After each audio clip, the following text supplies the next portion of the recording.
Bienvenidos estudiantes, hoy día les voy a dar los puntos claves del primer parcial, lo que corresponde a geografía.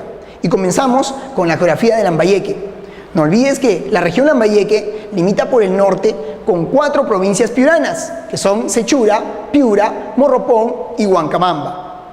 Por el este hay 5 provincias cajamarquinas, Jaén, Cutervo, Chota, Santa Cruz y San Miguel. Y por el sur, con la provincia liberteña de Chepén.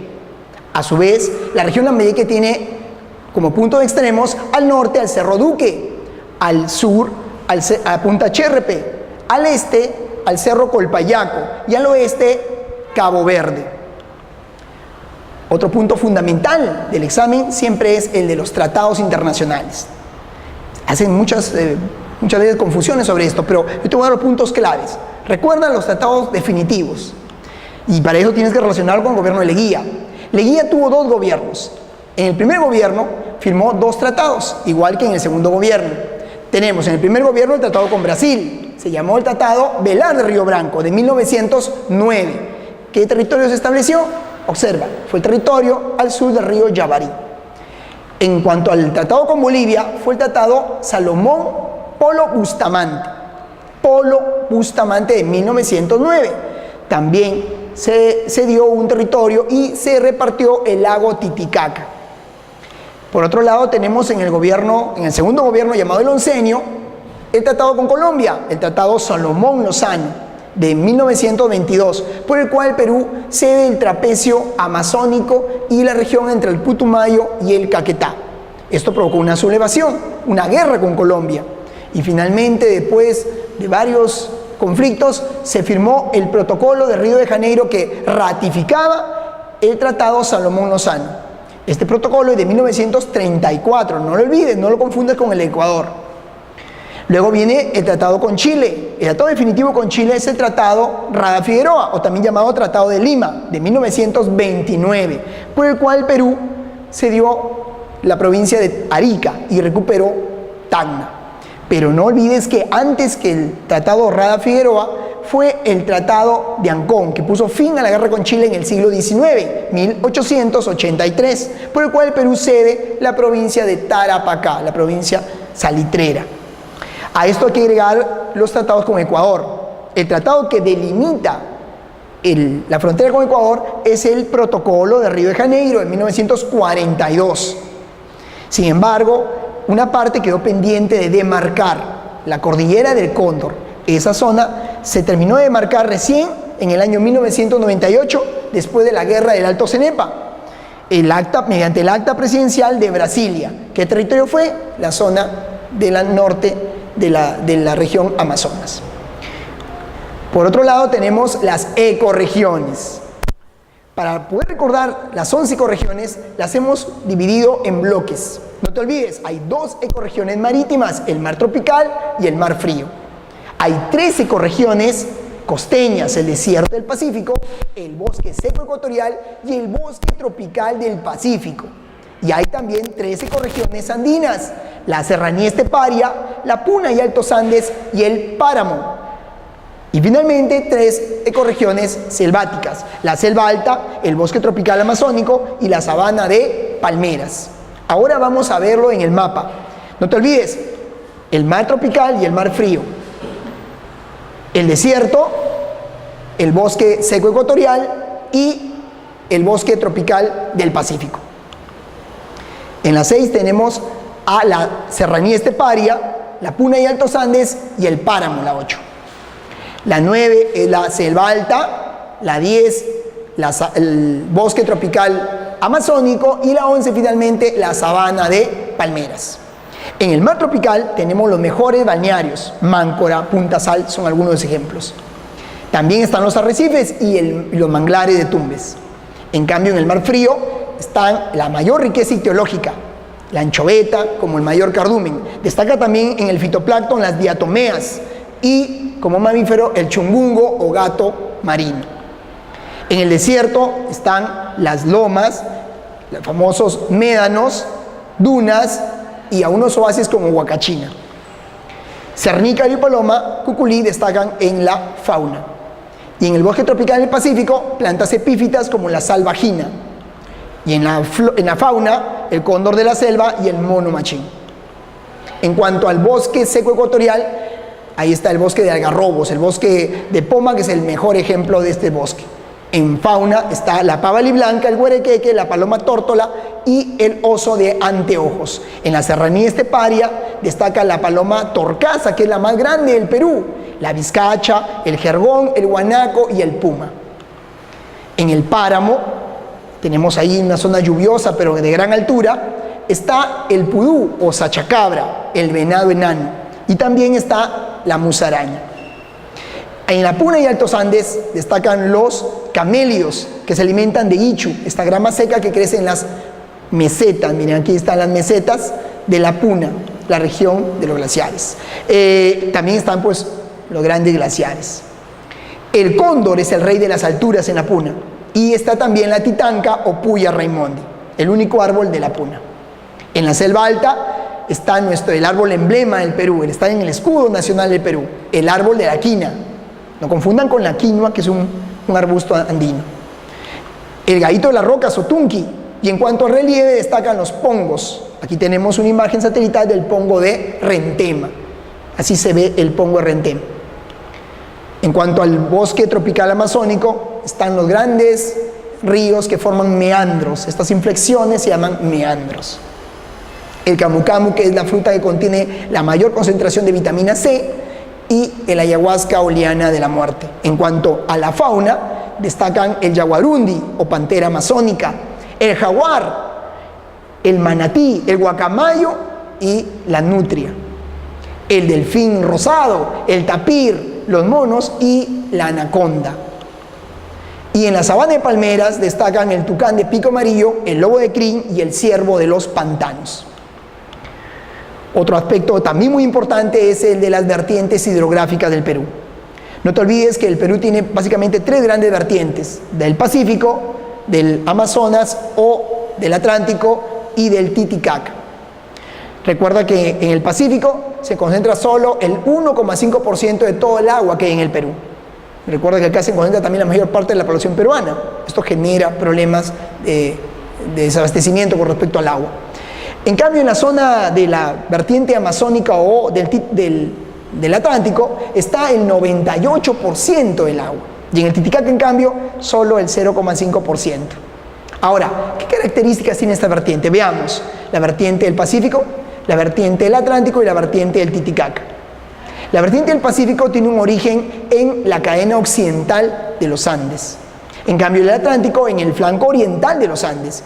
Y el Titicaca tiene su origen en las cadenas volcánica y de Carabaya, que están al sur. En cuanto a las características de estos ríos, no te olvides que los ríos del Pacífico son de corto recorrido, al igual que los ríos también del Titicaca. En cambio, los ríos del Atlántico son de largo recorrido, mire. Los ríos también del Pacífico son irregulares, es decir, a veces traen agua y a veces muy poca. Cuando traen bastante agua se llaman crecida, y cuando traen muy poca agua se llama estiaje. Parecido ocurre en el Titicaca. En cambio, los ríos del Atlántico son ríos regulares, todo el año traen bastante agua. Por otro lado, se puede decir que los ríos del Pacífico son innavegables, a excepción de uno, el río Tumbes. En cambio, los ríos del Atlántico todos son navegables, y los del Titicaca también innavegables. Torrentosos los del Pacífico, igual que los del Titicaca. En cambio, los ríos del Atlántico forman meandros y tipiscas, es decir, lagunas que se forman al abandonarse los meandros. No te olvides del río más septentrional de la costa peruana, que es el río Zarumilla, frontera entre Perú y Ecuador.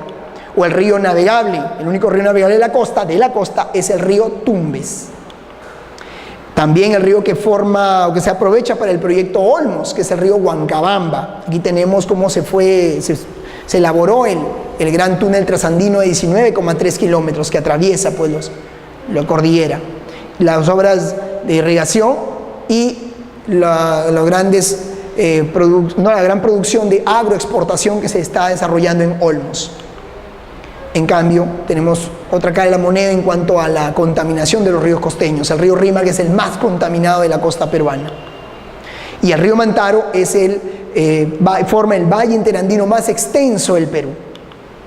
Aquí tenemos un río selvático y aquí están las famosas tipixcas o también llamadas tahuampas o aguajales, lagunitas que se forman al abandonarse los meandros.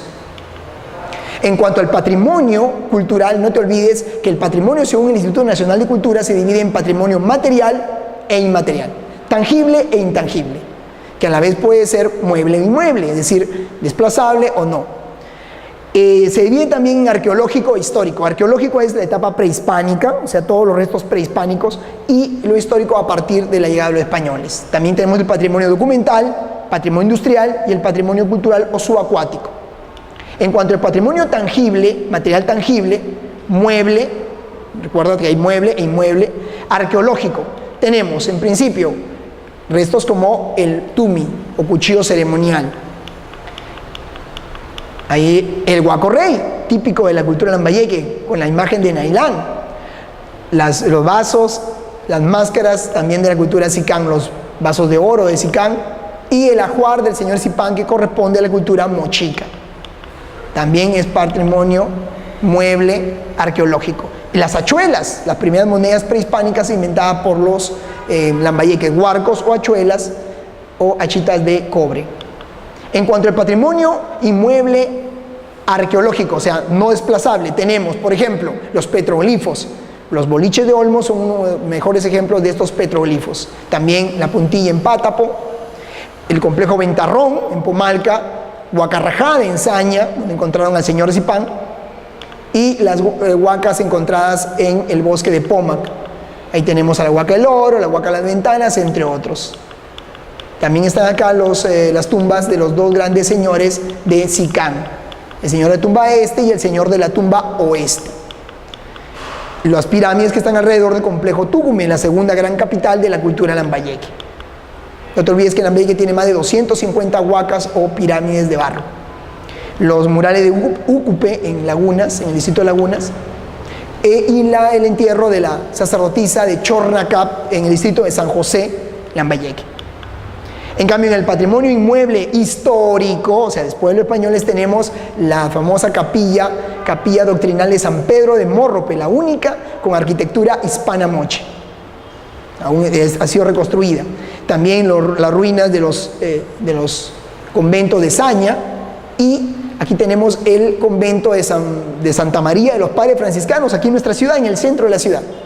Hay unas imágenes de la antigua iglesia matriz de Chiclayo. En cuanto al patrimonio inmaterial o intangible, la llamada cultura viva, cultura ancestral, que está en nosotros. Aquí, por ejemplo, destacan las fiestas y tradiciones, están las fiestas patronales lambayecanas, están también los mitos y leyendas lambayecanos, como el mito de Nailán, de Acafala, entre otros. La música, la expresión de esto son las composiciones de Luis Alberto Takahashi Núñez, con su obra Embrujo, El Chico Silbador. También tenemos a Ernesto López Indrú, a José Escajadillo Farro, entre otros. La gastronomía típica lambayecana, con el uso del loche, ¿no? El cabrito, el chirimpico, el seco de cabrito, etc. Y nuestra bebida típica, que es el cóctel de algarrobina. Todo eso constituye el patrimonio cultural llamado inmaterial, intangible y a la vez cultura viva. En cuanto a los bloques económicos mundiales, otro tema también tomado, no te olvides que hay tres grandes bloques económicos mundiales: la Unión Europea, el NAFTA y el APEC. Y hay un cuarto bloque, digamos, club llamado el Grupo de los 7, los más ricos del planeta. Pero básicamente son los tres grandes bloques. La Unión Europea, formada en el Tratado de Maastricht, que comprende a más de 28 países de Europa y que tiene como última incorporación a Croacia. El NAFTA, que es el Tratado de Libre Comercio en Norteamérica, formado por los países como Canadá, Estados Unidos, México y Chile. Y el APEC, que es el Foro Asia-Pacífico, que reúne a 21 economías. Ahí están los países como China, Japón, los países de Oceanía como Australia, Nueva Zelanda, Papua Nueva Guinea, Rusia y el Perú. El Perú es la última incorporación del APEC, se incorporó en el año 98 durante el segundo gobierno de Fujimori. En cuanto a los países del NPI, son los famosos tigres asiáticos, países que han logrado un desarrollo vertiginoso en los últimos años. ¿Quiénes son? Corea del Sur, Taiwán, Hong Kong y Singapur. Y Singapur también es parte de este bloque llamado ASEAN, los países del sureste asiático. Indonesia, Malasia, Filipinas, Tailandia, Brunei, Vietnam, entre otros. Por otro lado, los países del grupo de los 7, los países más ricos del mundo, ahí están Estados Unidos, Canadá, Japón, Alemania, Inglaterra, Francia, Italia. Y en cuanto hay un bloque continuo que es el llamado grupo de los 11, los países emergentes, países que están en pleno desarrollo y que se espera que en este siglo XXI van a ser grandes potencias mundiales. En ese grupo destacan los países llamados BRIC o BRICS. Ahí está Brasil, Rusia, la India, China y Sudáfrica. Hay algunos mapas justamente del APEC y luego de la Unión Europea. Muchas gracias por haberme escuchado. Ya sabes, somos 100% CIMA.